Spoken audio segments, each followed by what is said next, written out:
Por um momento, eu achei que ia esgotar os versículos sobre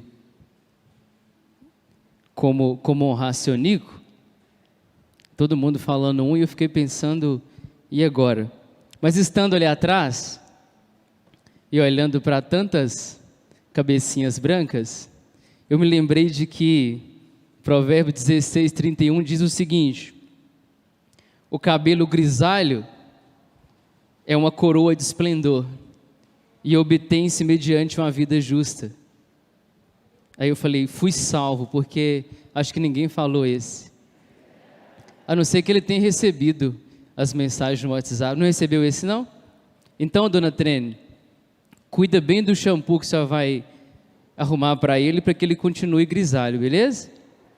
Porque diz o Senhor, diz o sábio Salomão, que isso é uma coroa de esplendor, os cabelos grisalhos, e obtém-se mediante uma vida justa. Tá bom? Esse foi o texto que eu fiquei olhando para vocês e me veio à mente ali. Queridos, mas não é sobre seu Nico necessariamente que eu gostaria de pensar com vocês. Eu queria desafiá-los a uma palavra que o Senhor me desafiou a pensar com a igreja de Sabinópolis este ano. E aí, seu Nico me convidou para esse tempo aqui. Obrigado por me fazer tremer nesse domingo. Mas eu aceitei o desafio. Eu queria compartilhar com vocês uma palavra então. Estão com suas Bíblias aí? Se sim, abram no Evangelho de João, capítulo 3.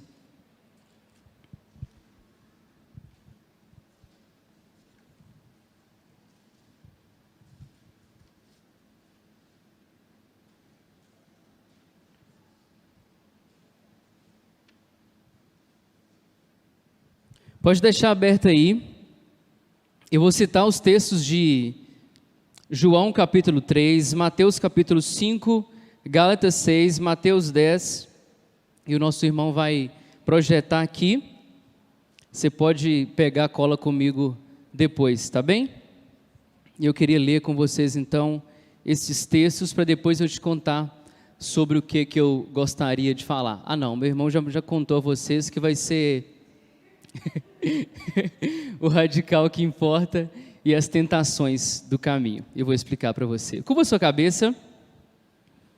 Se você pode ficar de pé, eu queria te convidar a ficar de pé para a gente orar mais dessa vez. Senhor, em nome de Cristo Jesus, eu te honro e te agradeço pelo privilégio e oportunidade de abrir sua palavra. Com temor e tremor, é que eu abro e assim eu rogo a teu Espírito para que me direcione a tua vontade para essa igreja nessa manhã. Que a sua bondade nos cerque, que o seu consolo chegue até os nossos corações, que o desafio da pregação do Evangelho também chegue até nós nessa manhã, que o perdão de pecados seja liberado pela ministração do teu Espírito, e que no fim das contas o Senhor seja honrado e glorificado mais esse dia em nome de Jesus. Amém. Pode se sentar, queridos. Ei, Valéria, prazer te ver. Eu vou citar então alguns textos, não estão na ordem, mas diz assim: vocês ouviram o que foi dito, ame seu próximo e odeie o seu inimigo, mas eu lhes digo, Jesus dizendo, ame seus inimigos e orem por aqueles que os perseguem. Sem mais, que ninguém me perturbe, pois trago em meu corpo as marcas de Jesus. Isso é o texto de Gálatas.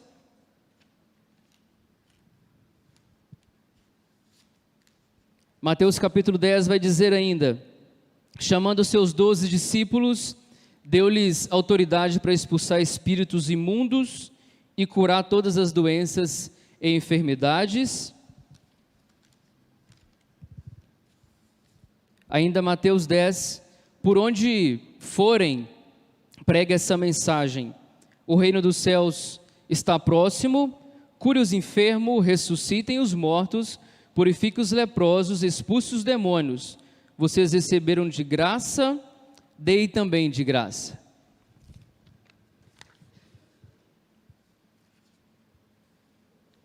E é nessa perspectiva que eu gostaria de conversar com você sobre um radical que importa apenas.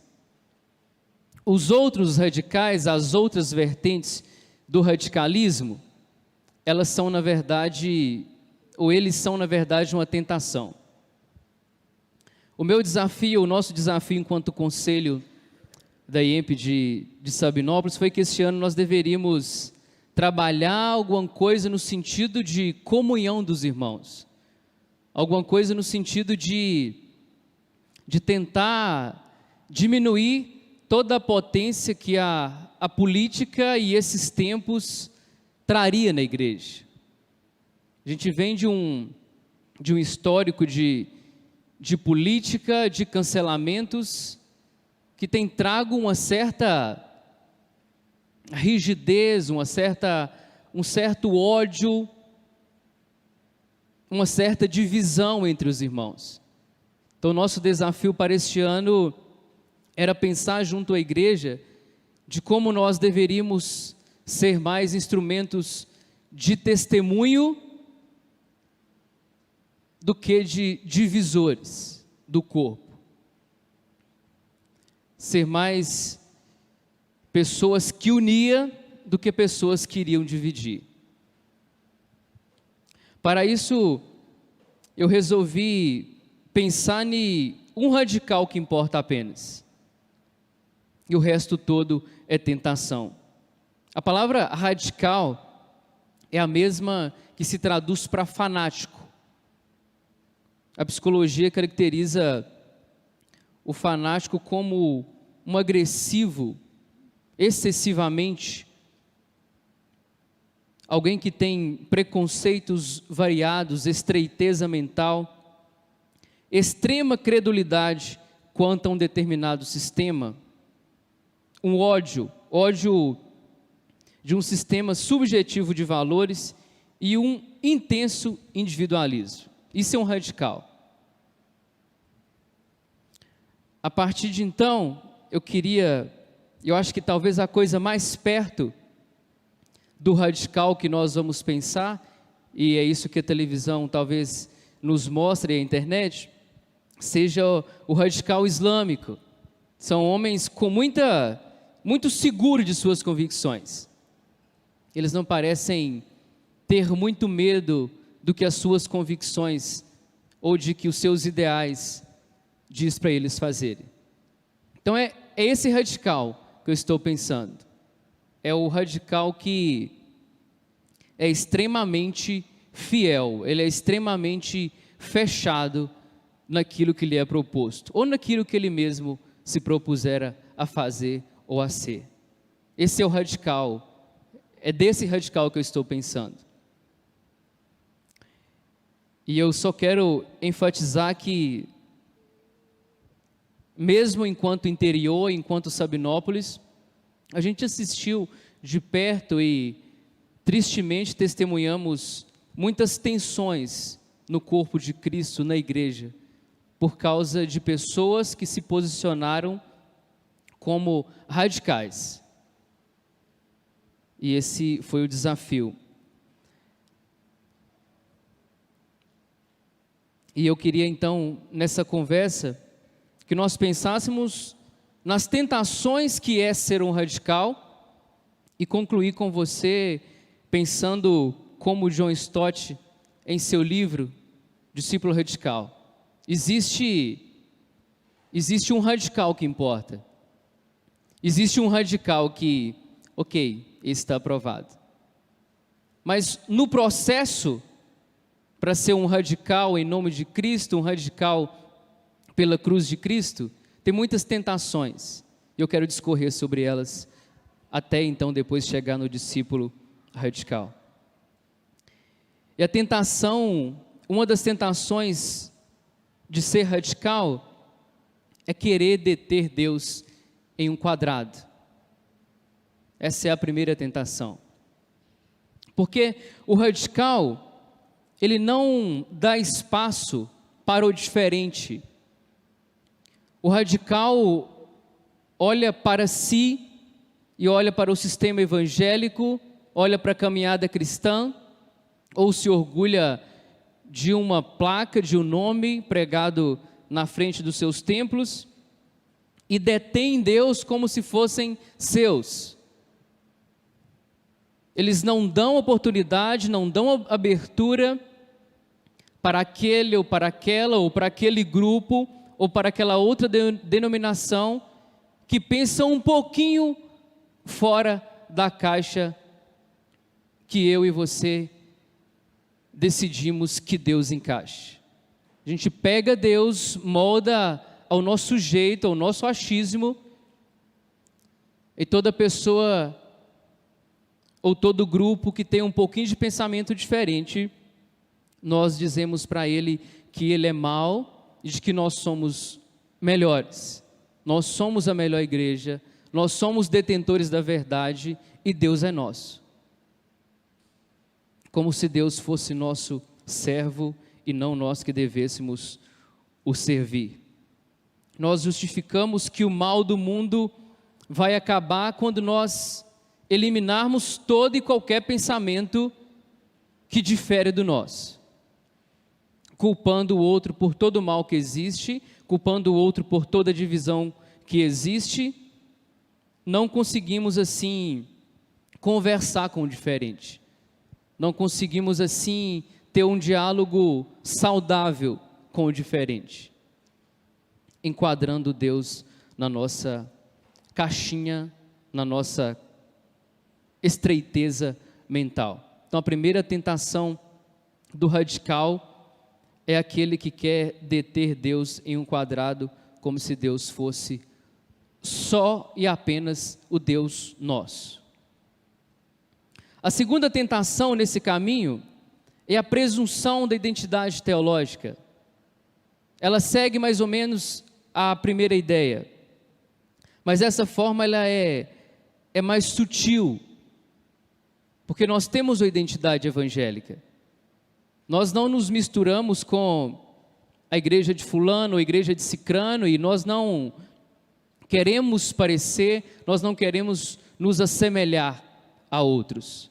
Carregamos orgulhosamente títulos, carregamos orgulhosamente Deus no nosso grupo, e parece que Ele não tem mais espaço para o outro. Nós muitas vezes machucamos a pessoa nesse processo, porque ela não segue a mesma identidade teológica que a nossa. E aqui eu não falo de pessoas que não estão firmadas nas doutrinas base da vida cristã. A gente é fechado nisso. Doutrina é doutrina e ela não muda com o tempo.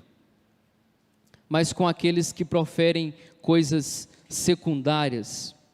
Eu trouxe aqui trecho de uma pesquisa do IBGE,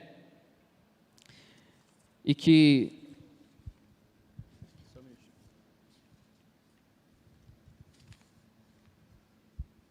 o site Teologia Brasileira, ele fez uma publicação em 7 de agosto, o pastor e professor Idauro de Oliveira e Campos Júnior, ele escreve o seguinte: de acordo com o IBGE, já são mais de 4 milhões de evangélicos em tal situação.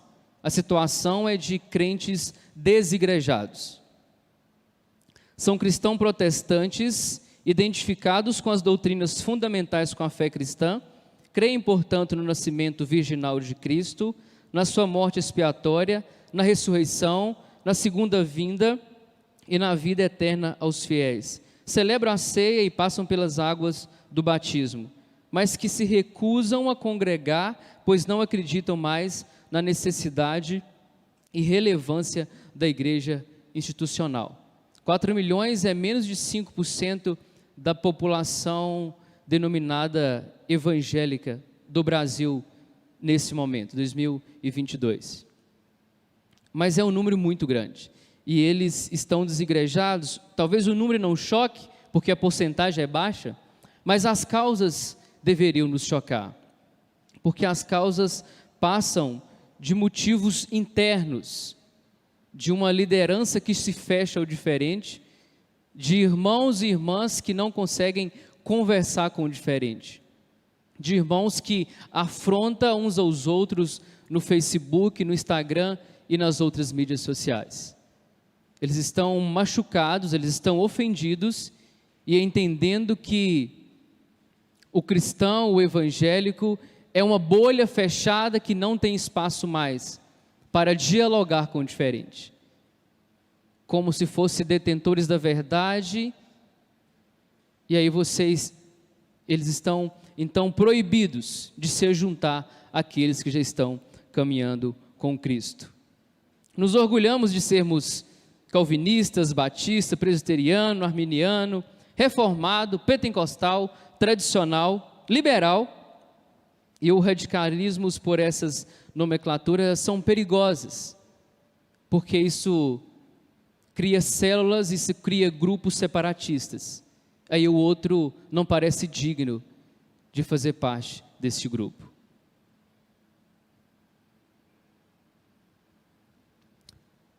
A próxima tentação é militando por quem?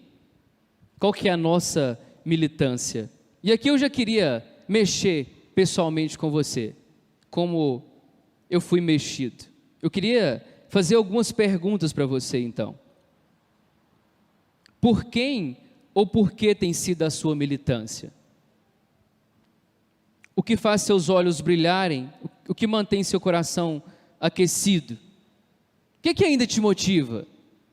O que ainda te traz vigor? O que ainda te faz acordar cedo e dormir tarde? O que aquece o seu coração? Ainda é a militância por Jesus Cristo e a causa da cruz? Ainda é o que te motivou lá no início? E aí eu olho para o início, eu fico pensando para o início da maioria de vocês, e já tem um bom tempo. Então, fazer manutenção do chamado lá de trás, manter acesa a chama dos primeiros dias, quando o Senhor então desafiou você, não deve ser uma coisa fácil.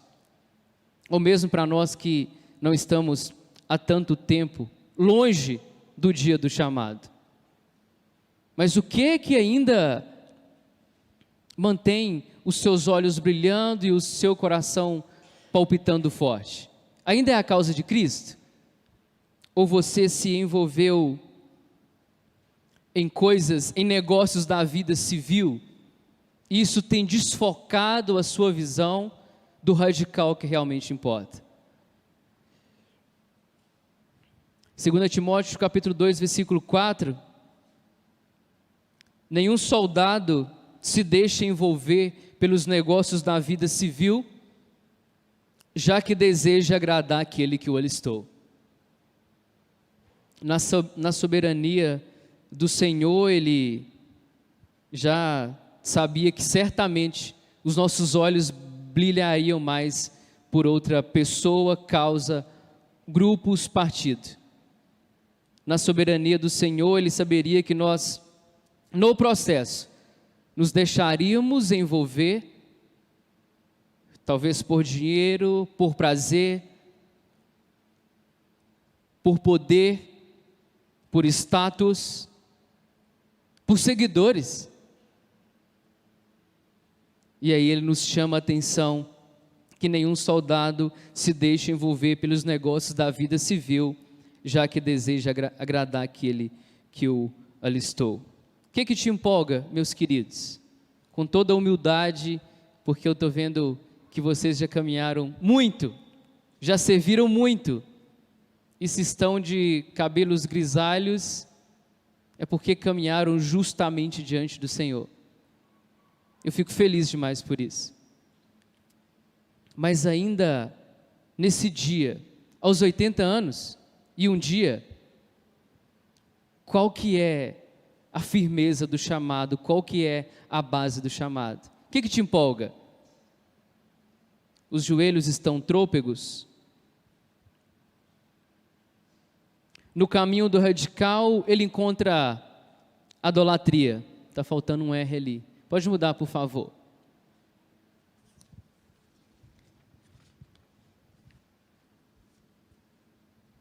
No caminho do radical, outra tentação é a idolatria. E eu te explico.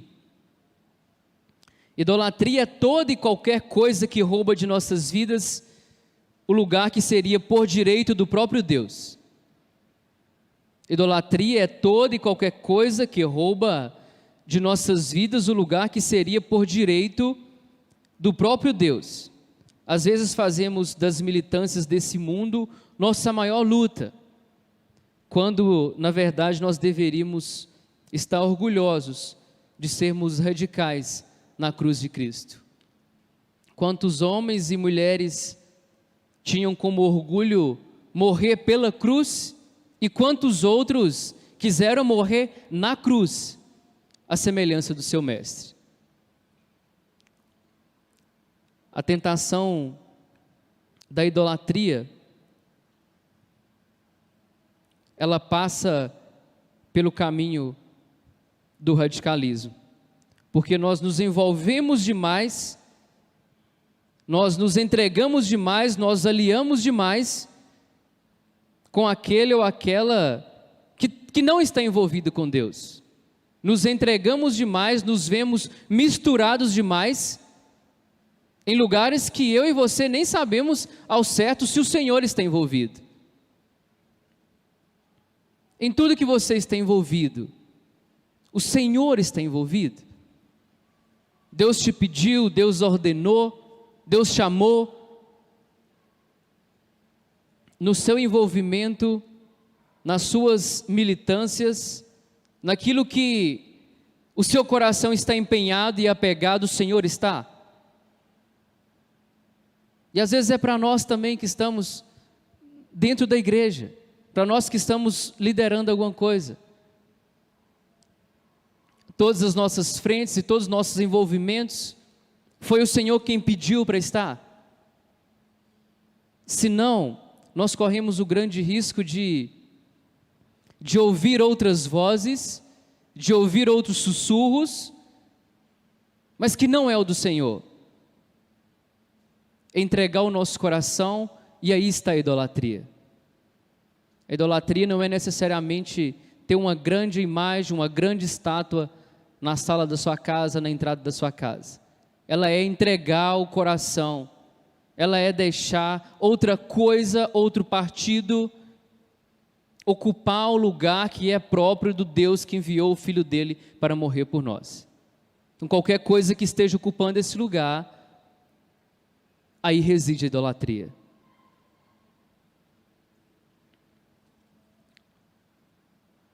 Tem um apelo de Paulo aos Colossenses, que diz assim, capítulo 2, versículo 8, tenham cuidado para que ninguém, ou nada, os escravize a filosofias vãs e enganosas, que se fundamentam nas tradições humanas e nos princípios elementares deste mundo, e não em Cristo. Eu não estou falando nada novo, não estou contando nenhuma novidade para você.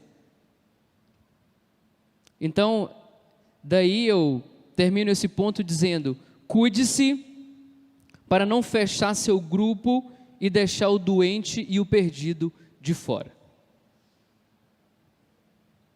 Cuide-se para não se envolver com nada que Deus não faça parte. Cuide-se para que a idolatria não reine o lugar que seria próprio de Jesus Cristo. Eu sigo falando da última tentação. Eu espero que seja, porque o pastor fala a última, depois tem mais 3 pontos, mas eu vou esforçar dessa vez. A última tentação que eu queria conversar com vocês é a tentação da evidência. Por causa das redes e por causa do tanto de seguidor que eu tenho. Eu tenho muitos amigos que eu nunca vi. Alguém mais tem amigos que nunca viu? Tem muitos seguidores. Tem muitos discípulos que nunca andou, de fato, 1 quilômetro com a gente. E a gente segue muita gente também que a gente, de fato, não seguiu. Mas no radicalismo que não importa de maneira nenhuma para Deus, nós sutilmente navegamos para os mares da tentação da evidência. A palavra era dar com a mão e esconder. A outra, para que ninguém visse, ou seja, a ideia é não ser evidenciado.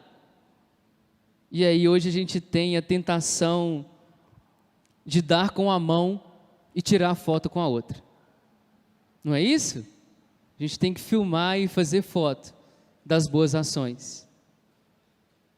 É lógico que tem causas e a rede social virou um grande meio também para propagar a vontade de Deus. Mas nem todas as vezes que nós damos com a mão temos que tirar foto com a outra. Porque isso faz com que nós caiamos na tentação da evidência. Eu dei mais do que o outro ano passado. Aí o Facebook te traz um histórico do quanto de fotinhas de boas ações. Ele consegue fazer um vídeo e que fica legal, viu? Eu gosto daqueles videozinhos. É muito legal, eu gasto um tempão fazendo um vídeo de 2 minutos, ele faz um vídeo de como que eu me importei no ano de 2021. Aí lá aparece o quanto que eu fui evidenciado. E se brincar, tem um gráfico comparando o quanto eu fui mais bondoso do que o outro irmão. Essa é a tentação da evidência. A gente parece contradizer a declaração de João Batista que diz: importa que ele cresça e que eu diminua. E o que dizer do apóstolo Paulo? Ele teve tentações semelhantes. Ele teve a oportunidade de ser orgulhoso, de ser pomposo, de ser o homem mais importante de sua época. Estudou aos pés de Gamaliel, PhD em teologia. Ele teve a oportunidade de dizer que ele sobressaiu sobre todos os apóstolos. Não caminhara diretamente com Cristo, mas foi mais importante entre os apóstolos. Sobretudo, ele faz a seguinte declaração, quando ele escreve aos Gálatas, no capítulo 6, versículo 14. Quanto a mim, acho que tenho esse... Boa, obrigado. Quanto a mim, que eu jamais me glorie a não ser na cruz do nosso Senhor Jesus Cristo, por meio do qual o mundo foi crucificado para mim e eu para o mundo. Em outra vez, quando ele vai falar, ele diz que dentre os pecadores, quem que ele era? Era quem? Ele era o pior. Na tentação de ser evidenciado, Paulo ficou atento. Eu li, não estou fazendo propaganda, mas me abençoou, então você vai ver na próxima imagem, um pequeno livro de leitura de 20 minutos, sobre essa questão do ego transformado. O livro pega o ego e coloca no lugar que ele tem que estar. Na verdade, a Bíblia faz isso. O irmão foi usado para fazer isso. Então, quando você tiver 20 minutos à toa, leia esse livro, Ego Transformado. Ele me abençoou muito nesse sentido. Ok? Vamos então listar as 5 tentações? Estou brincando. Eu acabei de falar das tentações, mas eu queria virar a chave, porque eu te falei que um radical importa. Você já sacou qual que é ele. Você já sabe qual que é o radical que importa. Certo? Eu quero ler com você o trecho de uma carta que o pastor Martin Luther King escreveu quando ele estava em uma prisão na Birmânia. E ele escreve o seguinte: mas embora tenham ficado inicialmente decepcionado ou ser classificado como extremista, continuando a pensar sobre o assunto, gradualmente extrair certa dose de satisfação do rótulo de extremista. Não era Jesus, ele usa extremista, mas a palavra pode ser trocada por radical e a gente não vai adulterar o sentido do texto. Inclusive eu vou ler radical. Não era Jesus um radical do amor? Ame seus inimigos, abençoe aqueles que te amaldiçoam, faça o bem àqueles que te odeiam e ore por aqueles que desprezivelmente te usam e te atormentam? Não era os radicais da justiça? Deixe a justiça fluir como as águas, a proibidade como o rio para que nunca pare. Não era Paulo um radical do evangelho cristão? Perdi. Carrego no meu corpo as marcas do Senhor Jesus.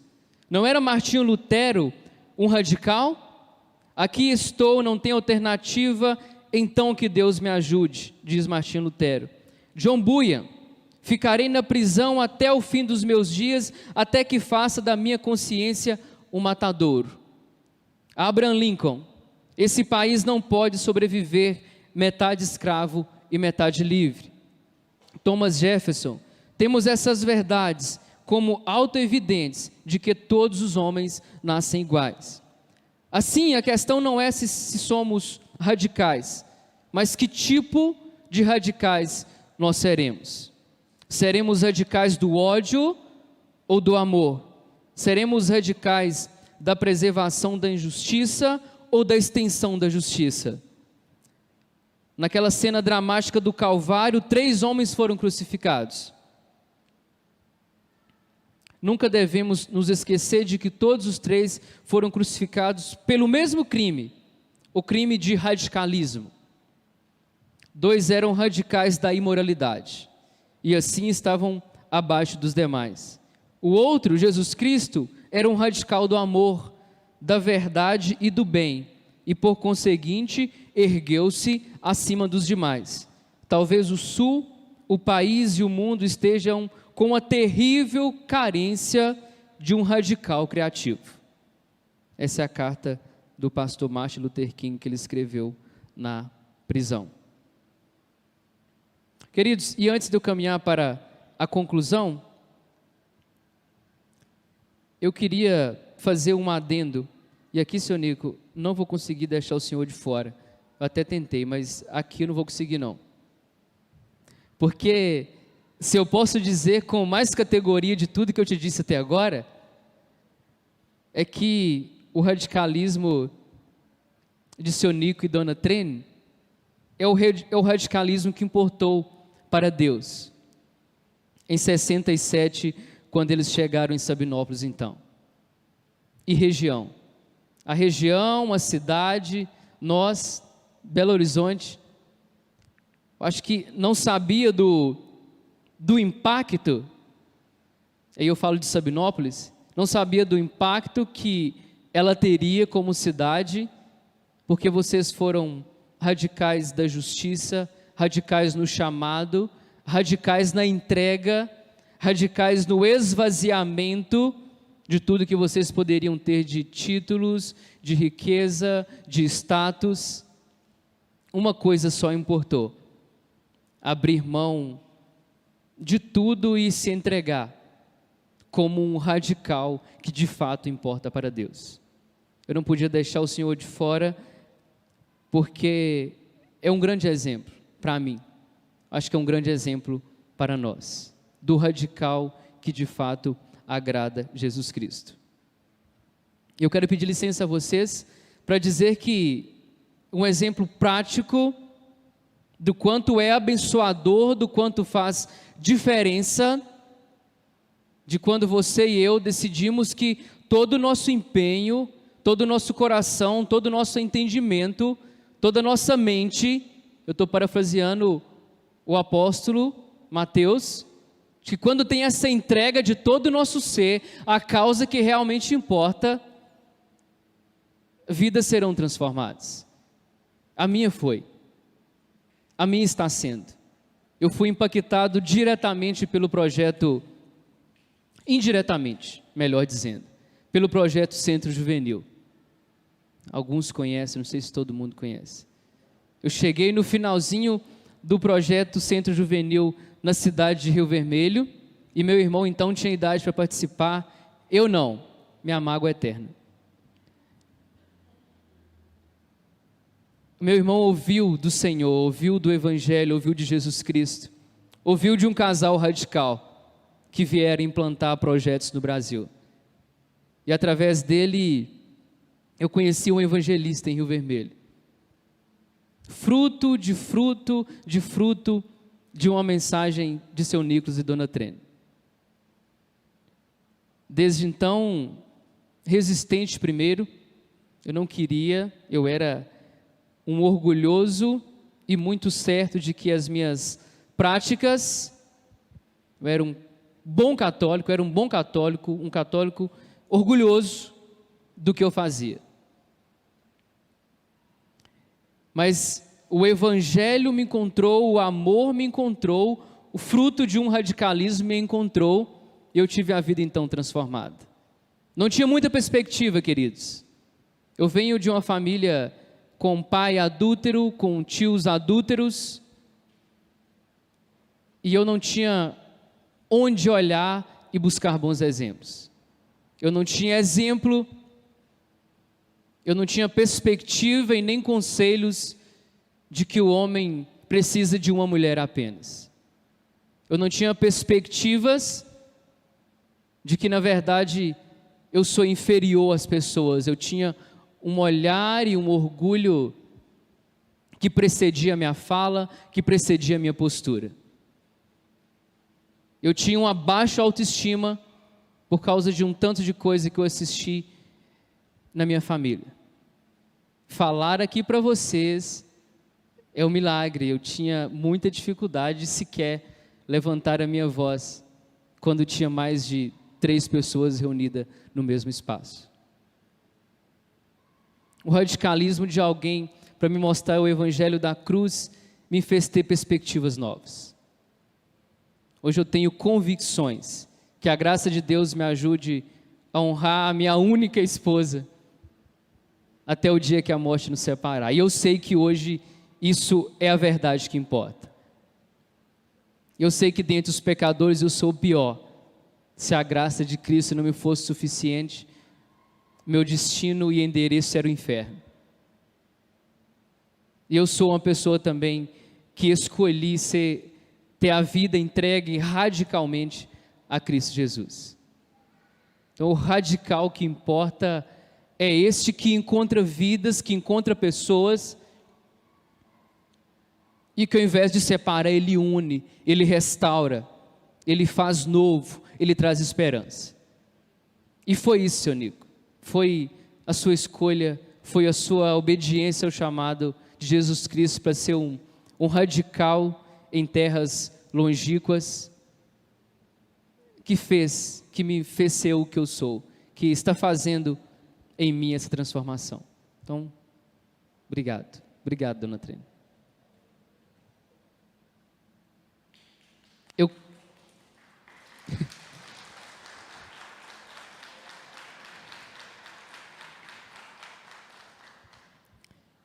Eu concluo usando mais 2 textos para finalizar. Lucas 10, capítulo 27. Ama o Senhor, o seu Deus, de todo o seu coração, de toda a sua alma, de toda a sua força, de todo o seu entendimento, e ame o seu próximo como a si mesmo. Esse é um dos remédios para curar o radicalismo que não importa para Deus. Todas as frentes que a gente está envolvido, toda divisão que a gente pode causar, o Senhor nos chama a ser o radical que importa. É esse que se entrega totalmente à vontade de Deus. João capítulo 15, versículo 15, é o último texto que eu vou usar.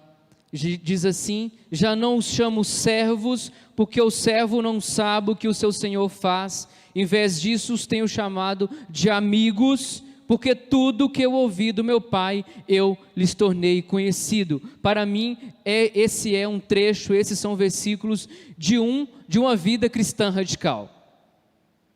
Filhos, ok, servos, ok, todos são filhos, todos somos servos, mas existe um outro nível, que é o nível radical de relacionamento com Jesus Cristo, que é o de ser chamado de amigo. Porque o amigo, diz o Senhor, para o amigo, o Senhor conta os segredos do coração do Pai. E essa é uma boa receita, e essa é uma boa forma de ser radical. Eu me envolvo ou não com essa frente? Eu faço ou não faço isso? Eu abro mão para que o outro consiga chegar até Cristo, para que o outro consiga chegar até a igreja ou não? É sendo amigo. Sim, o Senhor precisa de servos, o Senhor os torna filhos, mas tem um lugar especial, um lugar que é para os radicais, que é para aqueles que o Senhor chama de amigos. É um lugar de relacionamento e intimidade. Portanto, queridos, toda vez que você quiser militar por alguma coisa, que você não sabe ao certo se Deus está envolvido, ou que qualquer tentação te visitar, corra para o íntimo. Esteja certo de que mais do que servo, você é um amigo. Porque só para amigos o Senhor confia os segredos do coração do Pai. Jesus te contará os segredos do Pai, pois é isso que Ele faz com os amigos, revela o coração do Pai. Eu encerro afirmando que a nossa militância ela tem que ser pela cruz de Cristo, e tudo que estiver fora disso causa escândalo ao Evangelho, machuca a igreja, separa os crentes e nos leva para longe da vontade daquele que foi radical por nós, morrendo numa cruz. Que Deus os abençoe.